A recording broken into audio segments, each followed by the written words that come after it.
এই বিড়ালকে কখনো আপনারা কষ্ট দিবেন না, বিড়ালকে আদর করবেন, বিড়ালকে ভালো মতো পুষবেন। বিড়াল যদি কোনো জাতির জন্য দোয়া করে, কোনো গৃহস্থর জন্য দোয়া করে, ওই সংসারের মধ্যে উন্নতি শুরু হয়ে যায়। ওই সংসারের মধ্যে আর এক নাম্বার হলো, যে ঘরে বিড়াল থাকে সেই ঘরে জিন আসতে পারে না, জিন বাস করতে পারে না।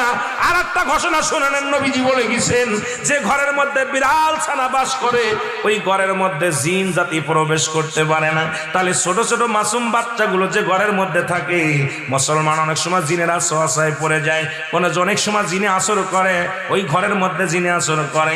যে ঘরের মধ্যে বিড়ালকে আদর করে বিড়াল থাকে, ওই ঘরের মধ্যে বিলাই বিড়াল বিড়াল বিলাই বিলাই, এইটা যার ঘরের মধ্যে আছে এই ঘরের মধ্যে দুষ্ট জিনেরা আসতে পারে না। জোরে জোরে চিল্লায়া বলা যাবে না মারহাবা।